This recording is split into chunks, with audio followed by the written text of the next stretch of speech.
بسم اللہ الرحمن الرحیم۔ خواتین حیض کی حالت میں اور نفاس کی حالت میں آیت الکرسی اور درود پاک پڑھ سکتے ہیں یا نہیں، یعنی اگر کوئی عورت حیض کی حالت میں ہو تو قرآن کی کوئی خاص آیت ہو یا کوئی خاص درود پاک ہو تو وہ پڑھ سکتی ہے یا نہیں۔ سب سے پہلی بات آپ یہ ذہن میں رکھیں کہ کچھ مخصوص چیزیں ہیں جو حیض کی حالت میں عورت وہ نہیں کر سکتی۔ مثلاً وہ طواف نہیں کر سکتی، مسجد میں داخل نہیں ہو سکتی، اور اس طرح قرآن مجید کو چھو نہیں سکتی۔ قرآن مجید کو بطور تلاوت اس کی تلاوت کرنا وہ نہیں کر سکتی۔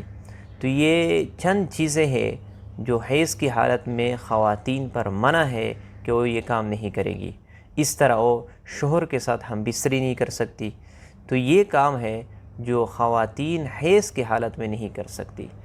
باقی درود پاک وہ بھی پڑھ سکتی ہے، اور اس طرح آیت الکرسی بطور ثنا و حمد، یعنی اللہ کی ثنا بیان کرنے کے لیے یا اللہ کی تعریف بیان کرنے کے لیے اگر آیت الکرسی پڑھی جائے تو اس کی بھی اجازت ہے، وہ پڑھ سکتی ہے۔ اسی طرح کوئی آیت ایسی ہو جو بطور دعا پڑھی جاتی ہے، جیسے ربنا آتنا فی الدنیا حسنہ وفی الآخرۃ حسنہ وقنا عذاب النار، یہ قرآن مجید کی آیت ہے، لیکن اگر کوئی بطور دعا پڑھنا چاہتے ہیں، اللہ سے مانگنا چاہتے ہیں تو وہ پڑھ سکتی ہے۔ اس طرح رب اجعلنی مقیم الصلاۃ، یہ آیت بھی بطور دعا پڑھ سکتی ہے۔ تو درود پاک وہ بھی پڑھ سکتی ہے، اور اسی طرح وہ آیات جو بطور دعا پڑھی جاتی ہے ان کو بھی پڑھ سکتی ہے، بطور تلاوت وہ نہیں پڑھ سکتی۔ اس طرح آیت الکرسی اگر وہ تلاوت کی نیت سے پڑھتی ہے تو اس کی بھی اجازت نہیں ہے، وہ نہیں پڑھ سکتی۔ تو بعض مخصوص چیزیں ہیں جو خواتین کے لیے حیض کی حالت میں منع ہے، وہ کیا ہے؟ طواف نہیں کر سکتی، ہم بستری نہیں کر سکتی، اس طرح قرآن مجید کو چھو نہیں سکتی، اور اسے بطور تلاوت کے پڑھنا وہ نہیں کر سکتی۔ تو یہ مخصوص احکام ہے، یہ نہیں کر سکتی، باقی جتنے بھی کام ہے وہ کر سکتی ہے۔